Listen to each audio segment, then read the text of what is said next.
Yes, as we continue our exposés, we come with another special opening of eyes of people who have been tormented to see the very demons tormenting them that they could not see before.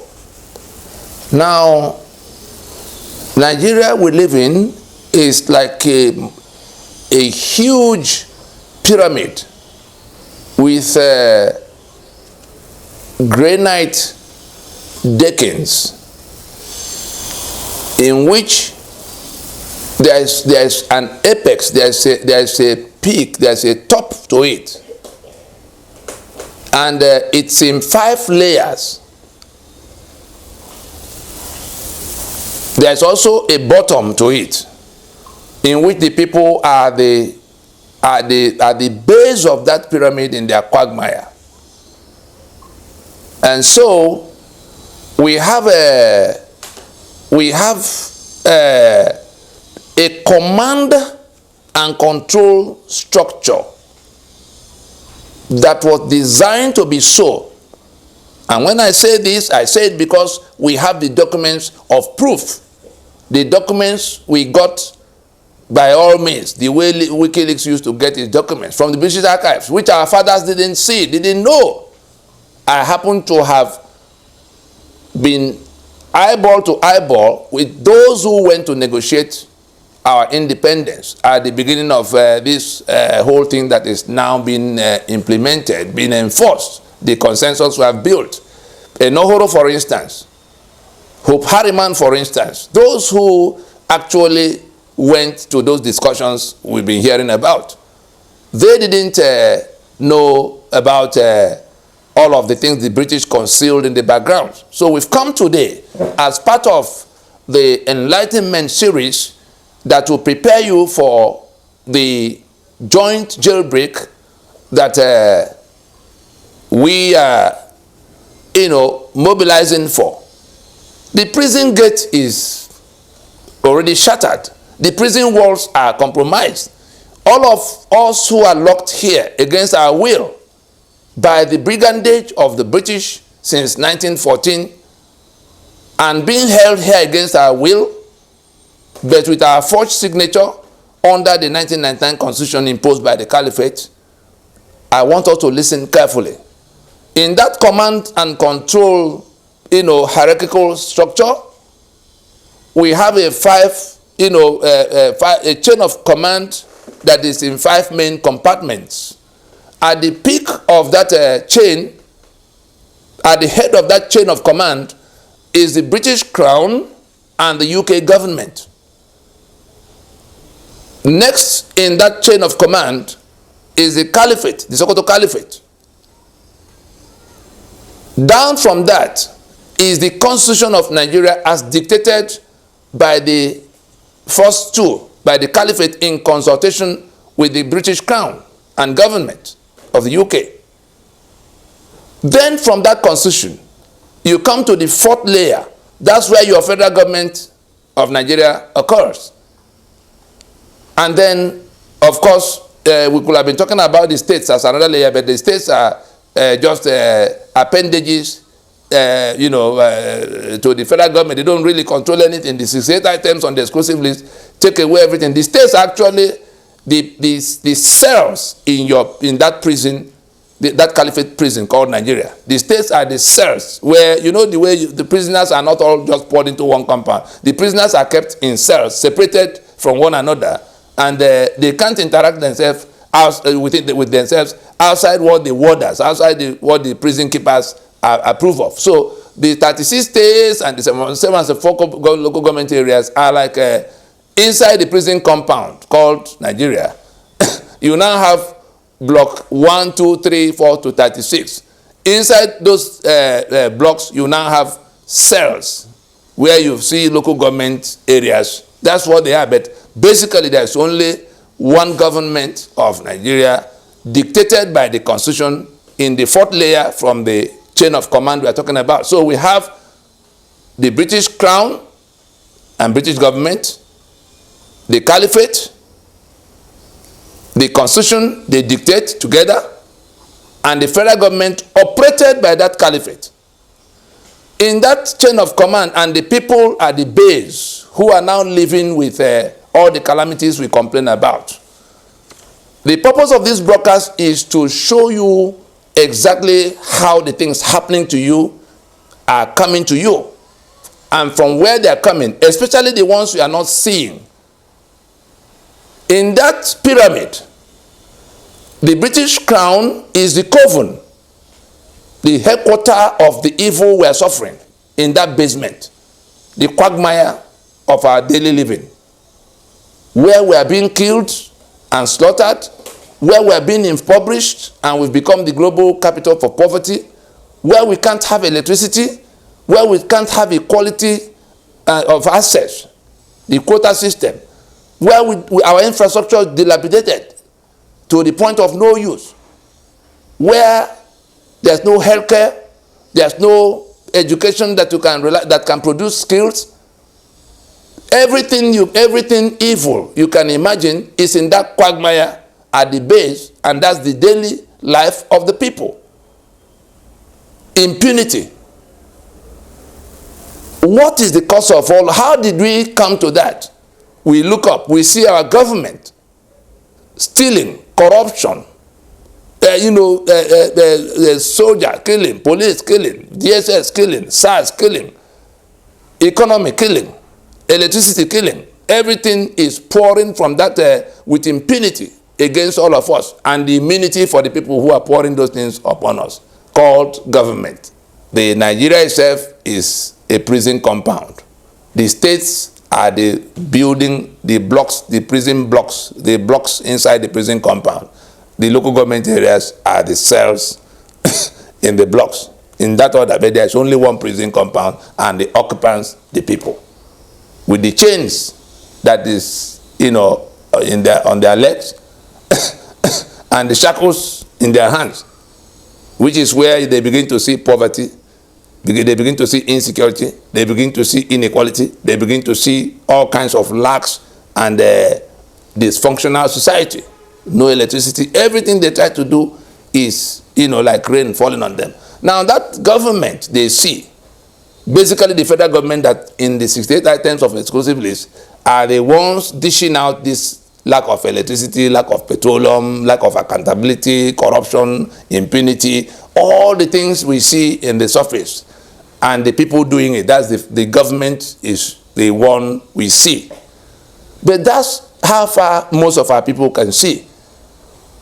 You come to the layer above that government, and to which that government cannot dictate, because in that pyramid, the ones on the ground cannot dictate, cannot speak, cannot even converse with the ones above. The government is, unreachable. Is at another level that we can't go to quarrel with or just say, let us discuss. No, they are above us. Above that level of the government is where you find the Constitution. Constitution 1999. Now let me tell you, that Constitution dictates all of what you see government doing against you. Whether it's corruption, I can tell you the specific sections of that Constitution that creates corruption and protects the beneficiaries of corruption. If you doubt me, go to section 6, subsection 6C of the 1999 Constitution, and you will see that all of what is due to you as citizen of Nigeria that sells 3 million barrels of crude oil every day, everything that is due to you, including your welfare and security, that is supposed to, that you have been told is the principal duty of government to you, your own share of that social contract, what are those things that the government has to do for you, is all written out beautifully in chapter 2 of the Constitution of Nigeria. But section 6, subsection 6C, nullifies it. So in black and white, what it means, you can challenge the lawyers you see, and if anybody tells you any other thing, tell that such a person that Tony Nadi says he is, mediocre. He doesn't know what he's talking about.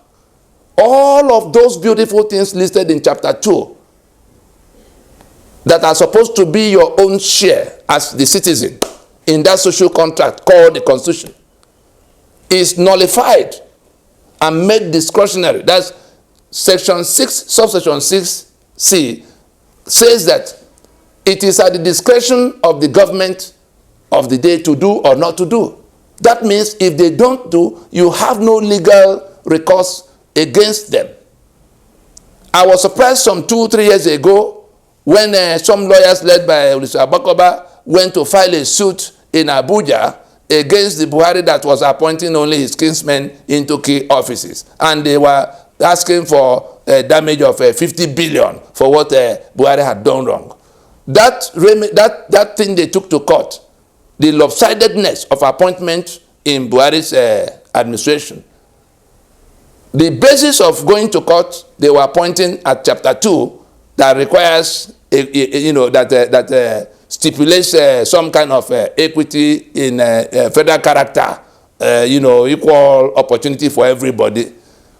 But they did not tell the people who hired them to go to court that there is a Section 6, subsection 6C that nullifies that Chapter 2, meaning that there is no justiciable right you can find. There's nothing that is in that Chapter 2 meant for you that can be taken to court to enforce against the government. It is discretionary to them under that Section 6, subsection 60. The summary of it is that the government does not owe you any obligation at all, including for welfare and security. That is in Section 14. The government does not owe you any of those beautiful things written in the whole of Chapter 2 as your own share of the social contract. That's the one item from the Constitution that deals directly, that brings you to the situation you are in. So the quota system you complain about, it is for them to decide where they put the jam cutoff mark for you and where they put for your neighbor, or common entrance where they put for your neighbor, or how they admit you into federal civil service, or into MPA, or into NNPC, all those things, or appoint you as commander in the army, or commissioner in police. All those things are discretionary to them. They tell you that the Constitution says it has to be spread around, but they have a right under Section 660 to ignore it and appoint only their own people. That is one item. Second item, the corruption you cry about. If the government does not owe you any obligation for your welfare, which includes education and healthcare and housing and all the good things, the infrastructure you require, or equal treatment against everybody, if the government does not owe you any obligation in black and white, as we have seen, and then we come to the appropriation provisions in sections 81, 82 for the president and the federal government, and sections 121 and 122 for the governors and the states.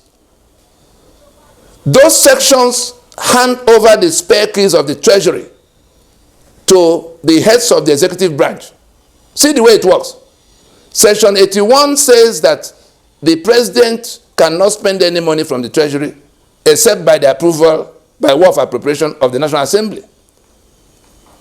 Section 82 says that while the National Assembly is debating that appropriation, the president is at liberty to run government spending money, subject to 50% of what was approved for each subject the year before. So how does it operate? The president that knows about that provision goes to use Ghana must go to put a jumbo figures in budget.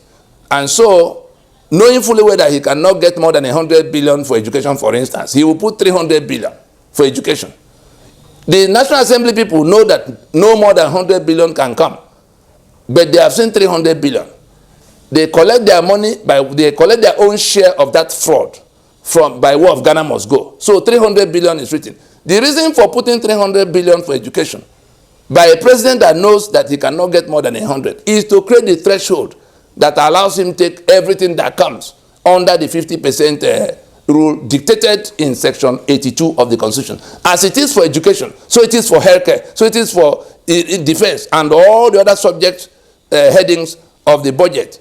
the bottom line is that the president has the spare key to the treasury for all the monies that come in to take, pretending he's taken half of what, because he had put the figures that give him leeway to take everything. As it is for the president in section 81, 82, so it is for the governor in sections 121, 122, where the governor is required to go to get permission from state assembly to spend money, but he is at liberty to run government, subject to, in terms of spending, subject to 50% of what was approved the previous year. In the states again, Ghana must go, figures, jumbo figures, and therefore spare key to take everything in treasury. That's how we came to this monumental corruption you see, in which everything that is budgeted ends up in private pockets of those who head the executive branches, both at the federal and at the state. Then you come to section 308 that gives them absolute immunity. And so you can't question them no matter what you see them doing while they're in office. The day they are leaving office, the people they put to replace them are people who will go to prison if any investigation should occur at all. Go and look at it. And so you have this constitution that absolves government of responsibility towards you, that give the heads of the executive branch spare key to the treasury, and give them absolute immunity. You can't question anything they do. And then you come to the one of 68 items of exclusive list, in which your security is only by federal government and they are not in your community. Your infrastructure is in the hand of federal government, they are not doing it for you. Your economic assets, including oil and gas and all the big economic ports and every other thing that solid mineral, everything that represents money is in the hand, by that exclusive list, in the hand of the federal government. Even the question of electing who will govern you. I'm telling you the things coming from that constitution directly responsible for the torment you live in. The refineries, you see every day petroleum prices come up and go up. The refineries are on that exclusive list. Until that constitution goes down, none of these things will change. Your security can only get worse. The infrastructure will get worse. If anybody tells you he's going to bring electricity for you with that constitution still standing, that person is telling you lies, because the electricity generation and transmission is in the hand of the federal government. Now they say they've done amendment that put it on the concurrent list. How does it work? The federal government still have superintendents. The federal government can still override the states if they have an interest, because you can only do those things where the national grid does not cover. I don't know what they've changed in it now, but I'm telling you that the electricity you don't have is on account of that constitution. The roads that are not there is on account of that constitution. The railways that were not there is on account of that constitution. The refineries that are now, we are now buying from international, for a country that produces 3 million barrels of crude oil, for goodness sake. What would the 300 million, 3 million barrels of crude oil every day, selling to the international. Why can't we process the less than 10% we require for local consumption? It is because refineries are on that exclusively. Only the federal government can, and you can see the only one they have chosen amongst all is their Dangote to come and refine what they cannot refine and give to all of us, selling to us at international prices. They've already invested $2 billion of our collective money into the private business of Dangote.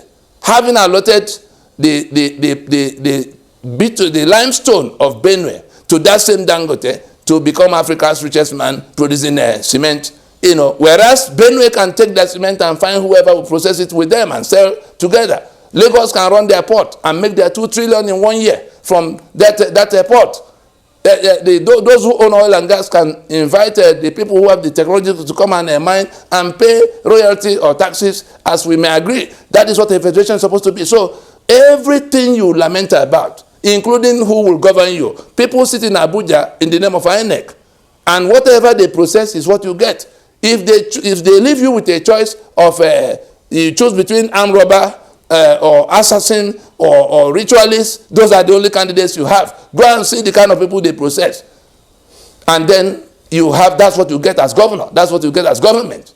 It is that constitution that did all of that in that exclusively. So that is what is coming, that is what is dictating what your government is doing, the constitution. That is the layer 3 coming from the top. We've seen the bottom layer. We've seen the next layer. We've now seen what is coming from the third layer, the constitution, in that pyramid. We go one step further. The operators of that constitution, the ones who dictated what is inside that constitution and who are the operators of that constitution, which you see as government down the road, is the caliphate. That caliphate is a power higher than that constitution, which is why they are urinating on that constitution as they are in power now. All of you can see it, that there's nothing you can hold them to in that constitution. They dictated what was in it when it was written, and they are operating it in the way they choose. It is that caliphate that has appointed the heads of all the arms-bearing agencies of government. They are the ones you don't see, but that is where they are. It's them that will appoint the head of NNPC, the head of MPA, the head of customs, all the revenue-generating agencies in the country. They are the ones who will appoint one of them, or whoever they have processed and found fit for their purpose. It doesn't matter what all of you are thinking. But take this map and look at who is manning all of those key points of the economy. Who is manning all of those key points of security? Who is manning all the key points of opportunity in the land? Licensing for this and that. So it is that caliphate that is operating that constitution. And they are not accountable to you. In consultation with their principal up, the Coven, the British Crown and the British government, that's the only one they have to defer to. And so we have now from that caliphate, the peak of the pyramid, the command, the control room of that command and control structure that goes all the way down to where you are suffering. And what you find there is the British Crown and the British government. Are you now surprised why your president, Buhari, practically comes to work from London? Are you surprised that they are summoning all of your candidates for election to come to Chatham House, which is like the front desk of that Coven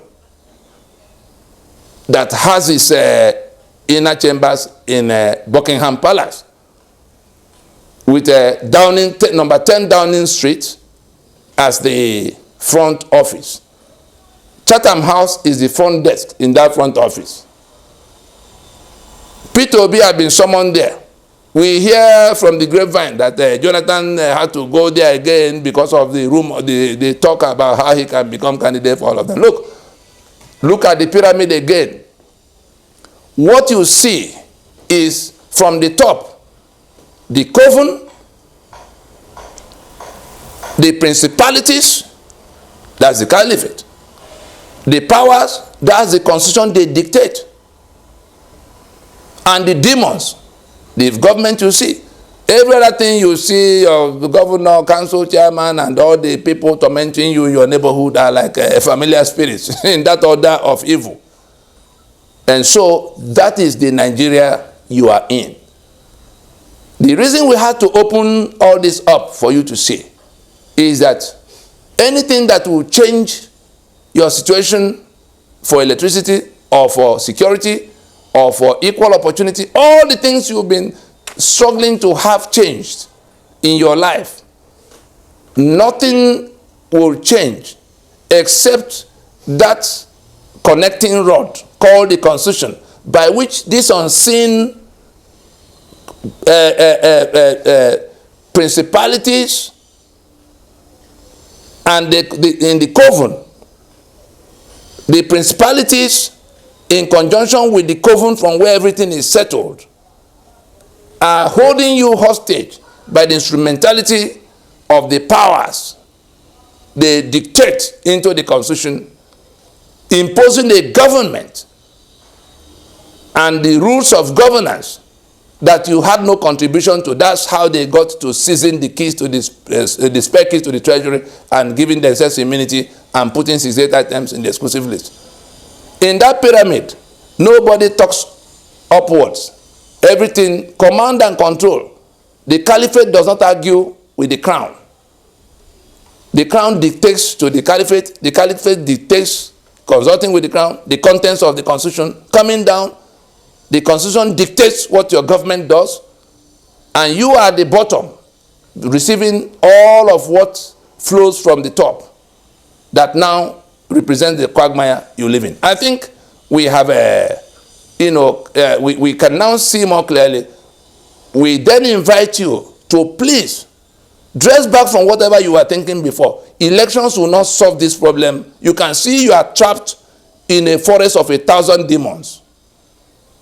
You can see you are trapped at the bottom of a huge cage with many layers.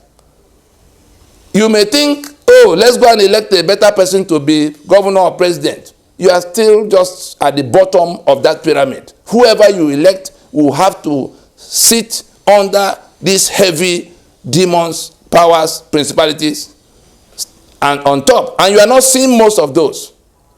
We are opening your eyes now. We are casting them, open for you to see. You didn't know they were there before. You can now see what their roles are in the things you are suffering where you are. So what the Nina's intervention represents is a dismantling of that pyramid to free you from the shackles, to dismantle that prison represented by that constitution and the cells you are in the quagmire you live in. If we listen to ourselves and do what all we need to do to finish this task is to shut down the journey to the renewal of the life of that instrument of oppression, instrument of death called the Constitution. The election of 2023 is one in which if we want to be free from bondage, we must stop those merchants, those political merchants from our paths going to that election. If we want to plunge deeper into our damnation, into our bondage, into our enslavement, we can then go to that election and renew the life of that constitution. Those are the choices we have to make. The caliphate is struggling to take us to that election, to save the life of that constitution. We must strive to save ourselves by blocking that voyage. If we block that voyage, we are free. If we refuse to block that voyage and we allow a few unthinking political merchants from the South and Middle Belt to drag us to that place where the caliphate wants to take, that slaughter that the caliphate wants to take us to, it will be our fault. I think we can stop there.